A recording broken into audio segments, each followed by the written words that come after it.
에베소서 강의 21번째 시간입니다. 오늘 본문 말씀은 에베소서 2장 11절로 13절 말씀입니다.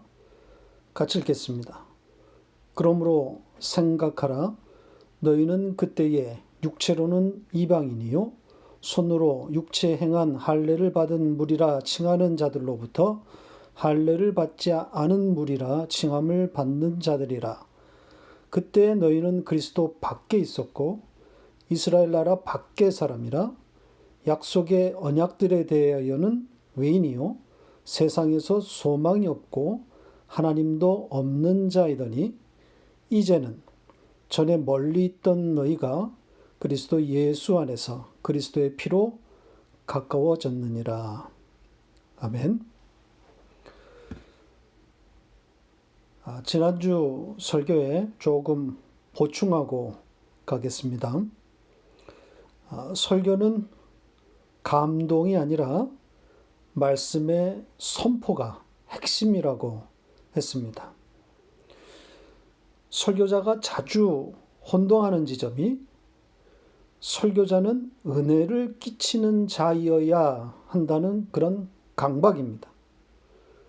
그래서 감동적인 설교를 만들기 위해 애를 쓰게 되는 거죠. 하나님이 하신 일, 하나님께서 이루신 일, 즉 성경이 기록한 것만 말해서는 교인들의 마음을 움직일 수 없고 따라서 교회를 유지하기 어렵다는 생각에 빠지기 쉽습니다. 그래서 성경 본문을 택해 읽어놓고는 그 본문과는 상관없는 감동적인 이야기를 쥐어짜게 되는 거죠.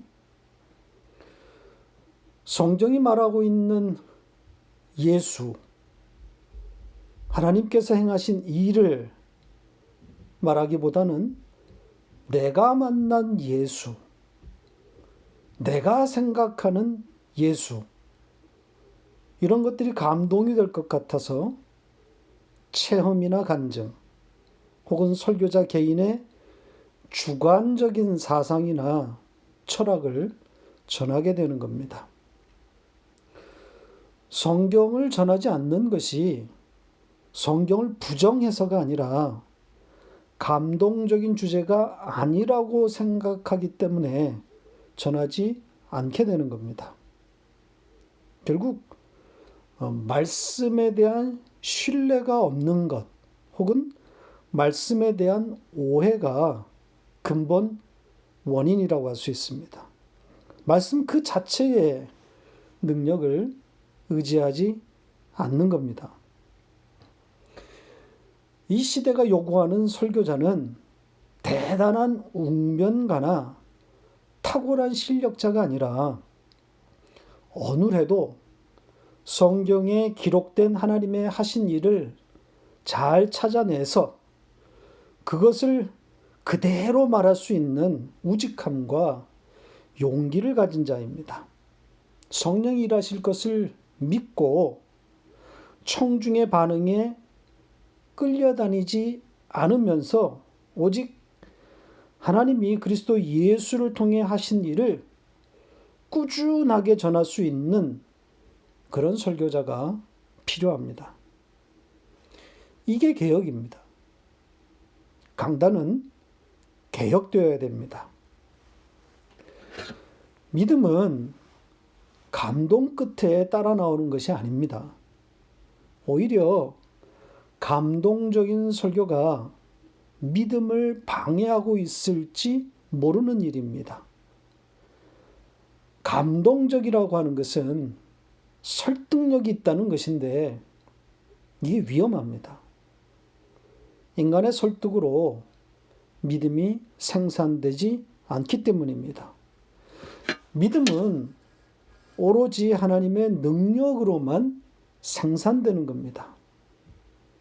인간의 능력, 인간의 의지, 인간의 지혜가 포기되어지는 그 지점에서 믿음이 출발합니다.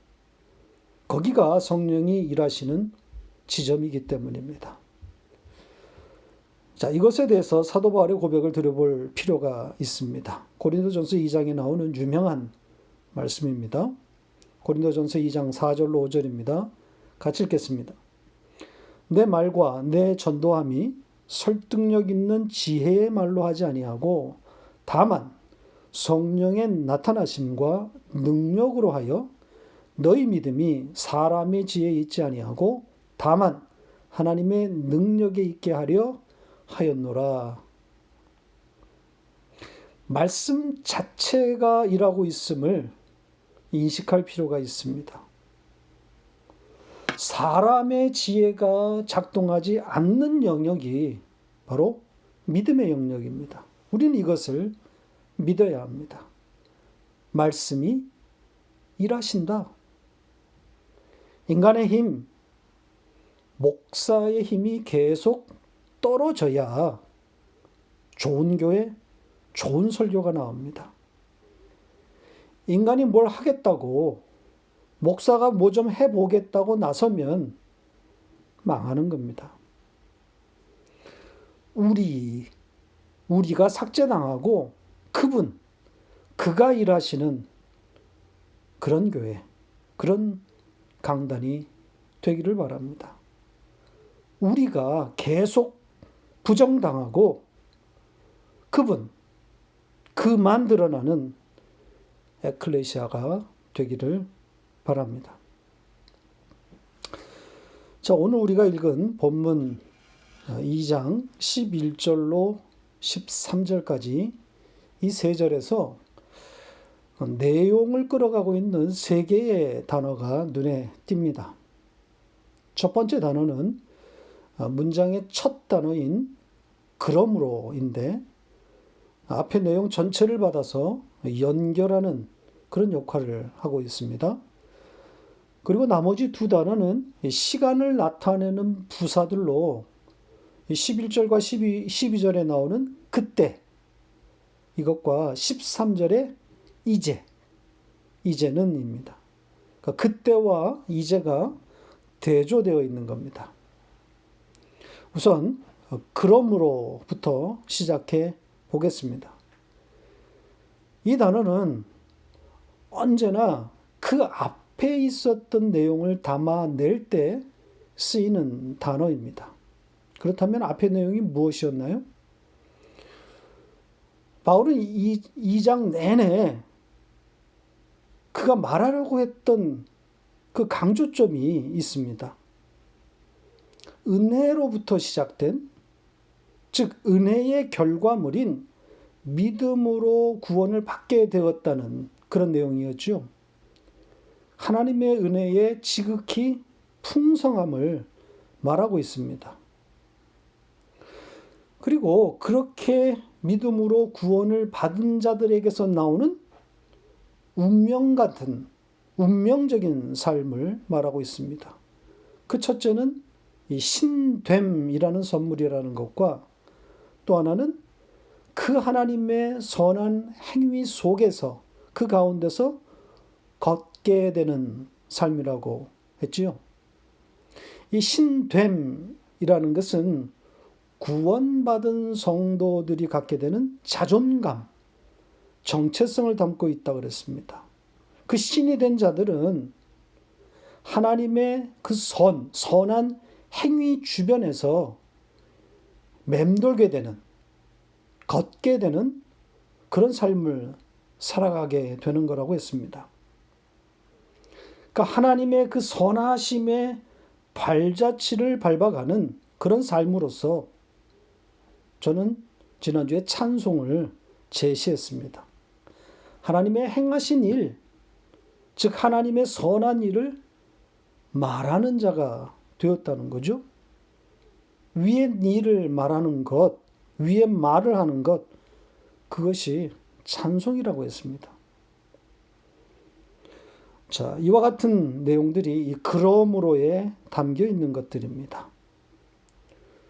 그리고 이어진 단어가 생각하라입니다. 그러므로 생각하라.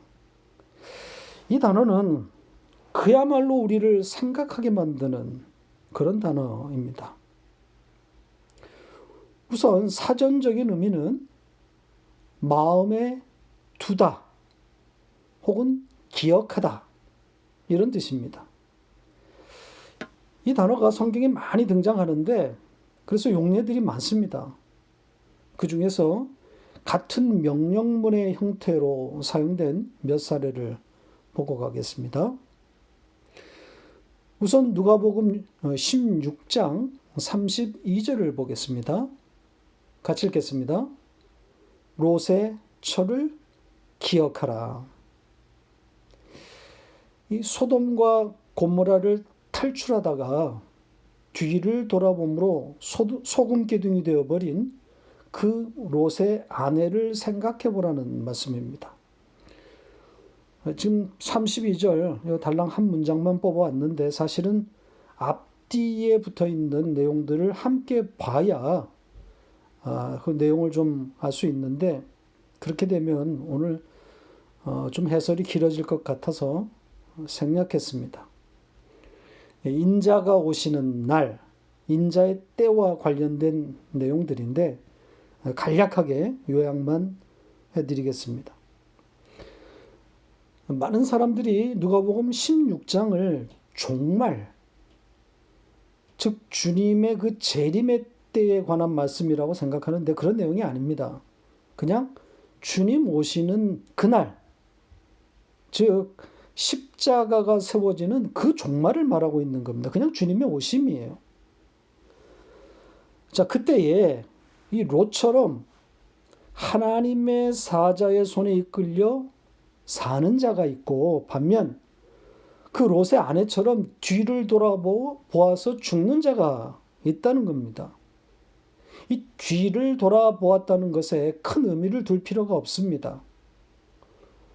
롯의 아내가 뒤를 돌아보았기 때문에 구원에서 제외된 겁니까? 그렇게 성경을 읽으면 롯의 구원은 설명이 안 됩니다. 롯도 그의 아내 이상으로 하나님의 그 사자의 말을 듣지 않았습니다.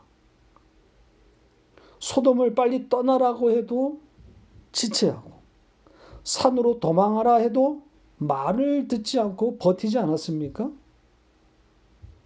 롯의 행위로만 보면 그의 아내와 마찬가지로 소금 기둥이 될 처지인데 하나님의 사자가 극단적인 자비를 나타내므로 그의 손을 잡아 채서 구원하는 겁니다.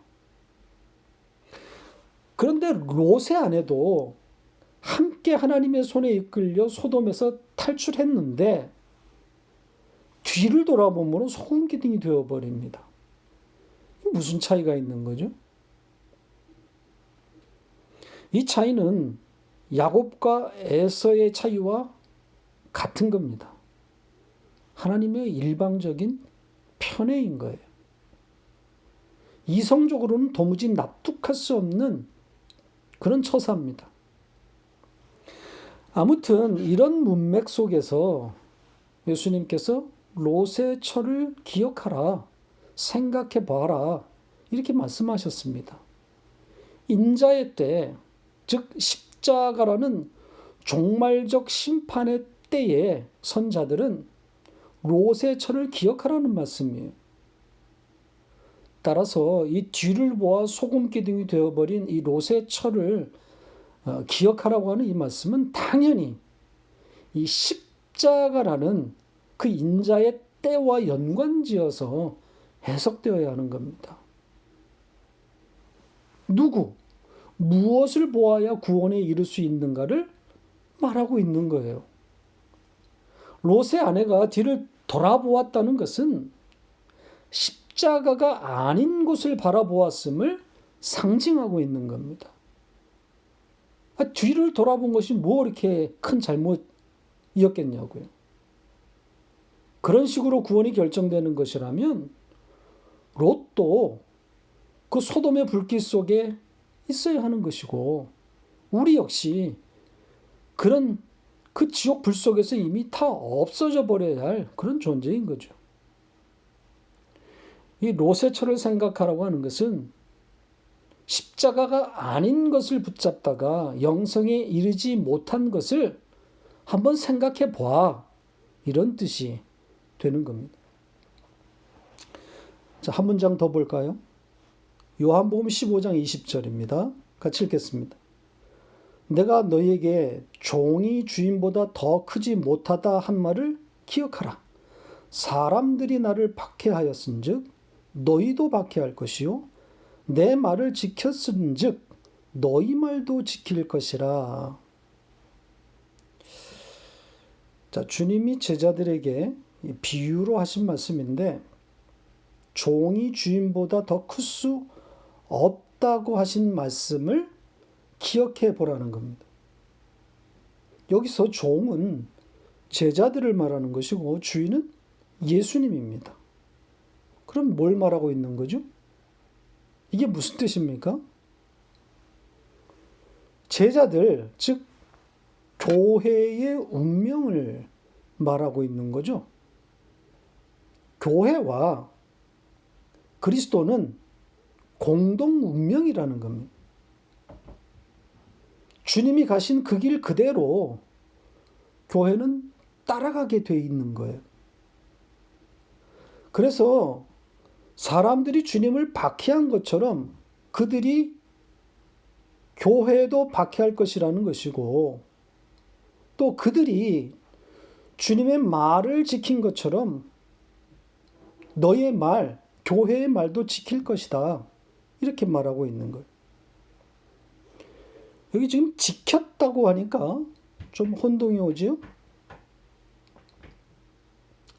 이 지켰다고 하는 것은 이전에도 제가 설명을 드린 바가 있는데 이 예수를 박해하는 자들이 예수의 말을 지켰다고 이렇게 되어 있으니까 이상하게 보이는 거예요. 그런데 이 지키다라는 이 동사를 이해하고 있으면 이런 혼동은 피할 수 있습니다. 이 지키다는 순종하다, 실천하다 이런 뜻이 아니라고 했습니다. 그냥 마음에 두다 혹은 유지하다, 보존하다 이런 뜻입니다. 그러니까 예수를 박해한 자들이 예수의 말을 지켰다고 하는 것은 그 예수가 한 말을 부정적인 의미에서 마음에 품었다는 뜻이 되는 거예요. 공격하기 위해서 마음에 두었다는 뜻입니다. 아무튼 여기서 기억하라 라고 하는 것은 주님이 하셨던 말씀을 되새겨보라고 하는 그런 의미로 사용되었습니다.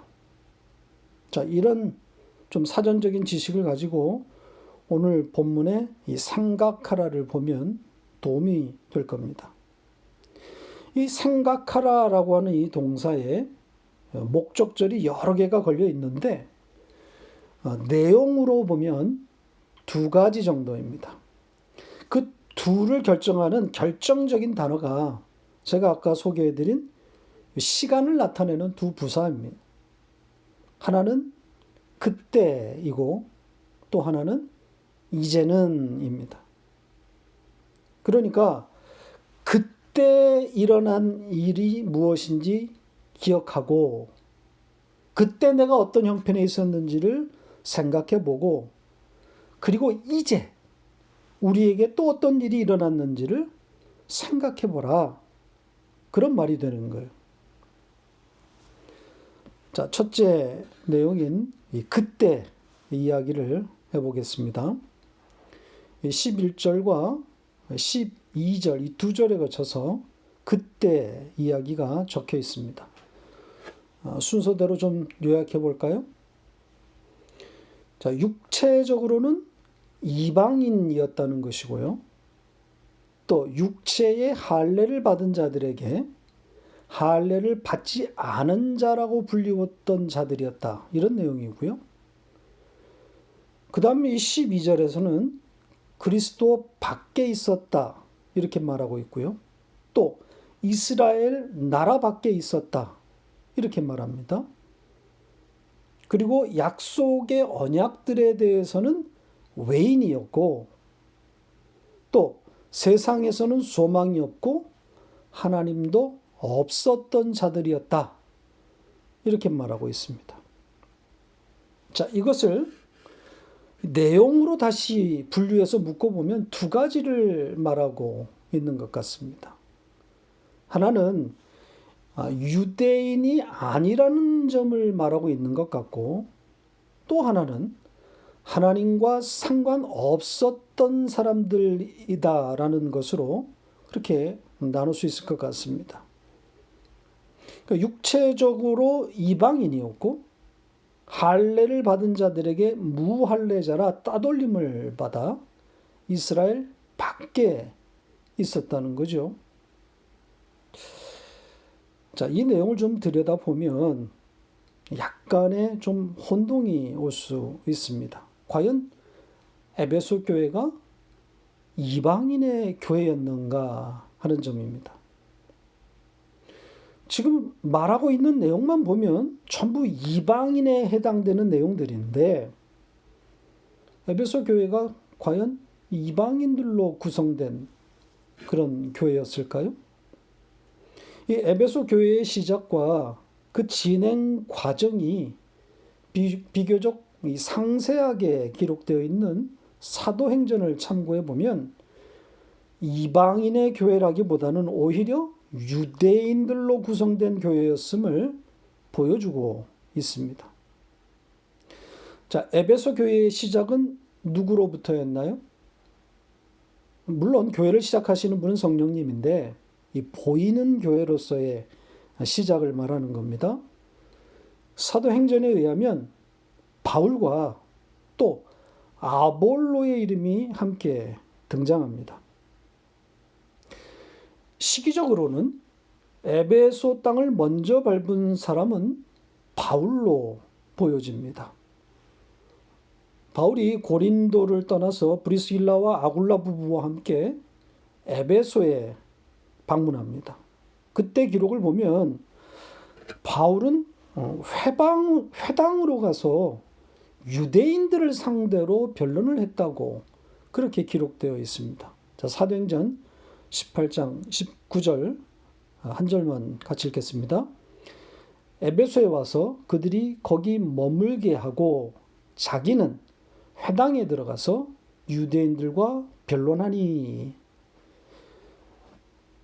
자, 여기서 그들이란 이 브리스길라와 아굴라 부부를 비롯한 동행인들이고, 사도 바울은 에베소의 회당에 들어갔다고 하는 내용입니다. 거기에 들어가서 당연히 유대인들과 변론을 하는 거죠.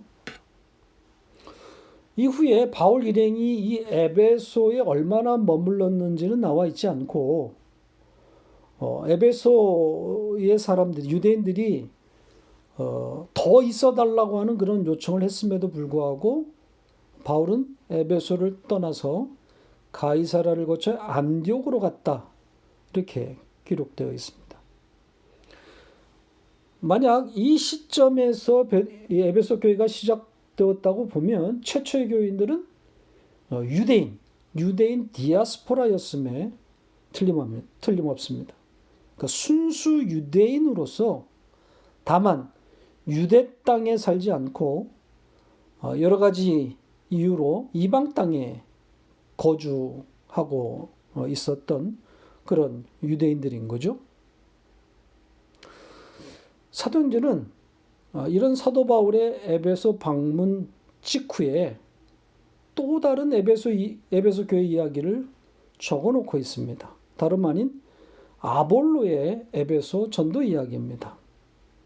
자, 우선 아볼로의 그 에베소 방문 내용을 담고 있는 말씀을 보겠습니다. 사도행전 18장 24절로 26절입니다. 같이 읽겠습니다. 알렉산드리아에서 난 아볼로라 하는 유대인이 에베소에 이르니 이 사람은 언변이 좋고 성경에 능통한 자라. 그가 일찍이 주의 도를 배워 열심으로 예수에 관한 것을 자세히 말하며 가르치나 요한의 세례만 알 따름이라.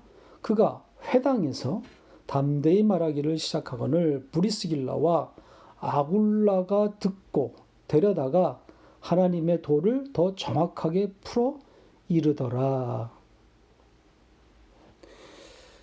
자, 기록된 순서로 보면 사도 바울이 에베소를 방문한 다음에 있었던 것처럼 보이지만 내용으로 보면 사도 바울보다 아볼로가 먼저 전도를 시작한 것으로 봐도 무방한 그런 내용입니다. 혹은 비슷한 시기에 에베소의 각기 다른 지역에서 복음을 전파했을 가능성도 있습니다. 자, 아볼로가 전한 복음에는 비록 오순절 성령 강림과 같은 내용은 빠져 있지만 세례 요한의 세례를 비롯한 예수에 관한 것들을 자세히 전했고 또 브리스길라와 아굴라와 협력해서 자신의 부족함을 채울 정도로 복음에 충실했었습니다. 그런데 여기서도 아볼로가 복음 전파를 한 장소로 회당이 언급되고 있습니다. 그러니까 회당이라고 하는 것은 물론 소수의 이방인들과 혹은 혼혈인들이 출입할 가능성은 있었겠지만 대다수는 순수 유대인임에 틀림없습니다. 따라서 이 아볼로의 그룹도 유대인 디아스포라이었음이 확실합니다. 자, 그렇게 시작된 에베소 교회인데 이후에 바울이 재차 방문하게 되죠. 그때는 3년 가까이 에베소에 머물면서 본격적인 목회 생활을 하게 됩니다. 자, 역시 사도행전 19장 8절로 10절입니다. 같이 읽겠습니다. 바울이 회당에 들어가 석 달 동안 담대히 하나님 나라에 관하여 강론하며 권면하되 어떤 사람들은 마음이 굳어 순종하지 않고 무리 앞에서 이 도를 비방하거늘 바울이 그들을 떠나 제자들을 따로 세우고 두란노 소원에서 날마다 강론하니라. 2해 동안 이같이 하니 아시아에 사는 자는 유대인이나 헬라인이나 다 주의 말씀을 듣더라. 자, 여기서도 회당 중심의 전도가 언급되어 있고 거기서 어떤 반발하는 자들로 인해서 바울은 두란노라고 하는 이런 학교를 세워서 제자들을 양성했다고 되어 있습니다. 여기서 약간의 변화가 있다면 이제 헬라인에 대한 언급이 등장하고 있다는 점이지요. 그러니까 헬라인도 주의 말씀을 들었다고 되어 있습니다. 그러니까 복음이 이 순수 이방인들에게 확장되었음을 암시하고 있습니다. 자, 이런 것들을 종합해 볼 때 에베소 교회를 살펴보면 이방인의 교회라기보다는 정통 유대인 디아스포라들의 교회라 할 수 있습니다. 그럼에도 왜 사도 바울은 에베소 교회에게 이스라엘 밖에 있는 무할례자들이라고 하고 이방인이라고 하고 있는 걸까요? 자, 여러 가능성과 해석이 가능하겠지만 저는 이 정통 유대주의적 그 본류에 대한 냉소적인 그런 견해를 담고 있는 것이 아닌가 그렇게 짐작해 봅니다. 예루살렘을 벗어나지 못하고 율법에 갇혀가고 있는 소위 정통파 유대 우월주의를 경계하는 것이 아닌가 그렇게 생각해 봅니다.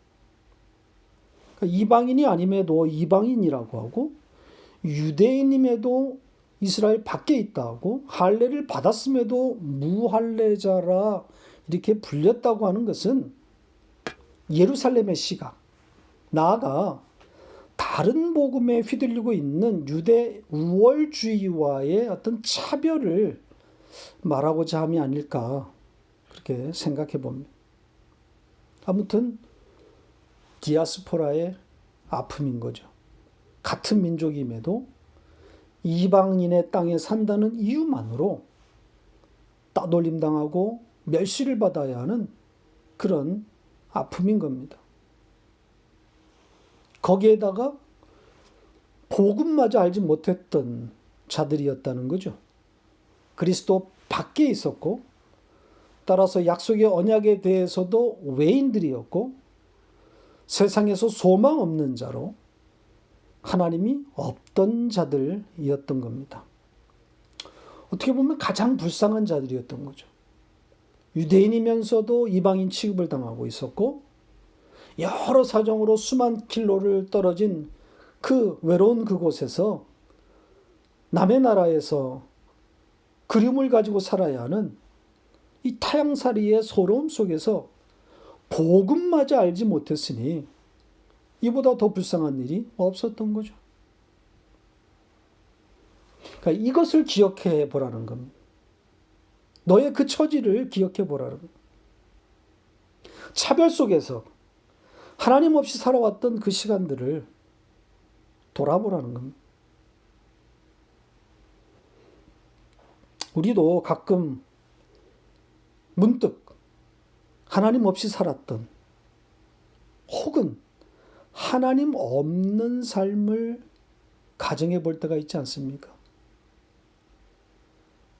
어떻습니까? 하나님을 떠난 삶, 하나님 없는 삶, 끔찍하죠? 생각조차 하기 싫지 않습니까? 지옥이기 때문입니다. 내 인생 중에서 지워버리고 싶은 지점인 거죠. 내가 정말 미쳤었구나. 하나님이 그 자리에서 꺼내주시지 않았다면 나는 거기서 그렇게 살다가 끝날 뻔했구나. 끔찍합니다. 자, 두 번째 내용은 이제는 이라고 하는 이 부사가 이끌어가는 내용입니다. 13절의 내용인 거죠. 이 13절 안에서도 두 개가 또 대조되어 있습니다. 무엇과 무엇이겠습니까? 멀리와 가까이입니다. 멀리 있던 자들이었는데 이제는 가까워졌다는 겁니다. 굳이 무엇과 멀리 있었고 무엇과 가까워졌다고 그 대상을 밝히지는 않고 있습니다. 따라서 이 문장 안에 함께 쓰인 다른 내용으로 짐작해 볼 수 있는 거죠. 다른 어떤 내용이 있습니까? 역시 두 가지가 언급되어 있습니다. 하나는 그리스도 예수 안에서, 또 하나는 그리스도의 피로, 이렇게 두 가지 내용입니다.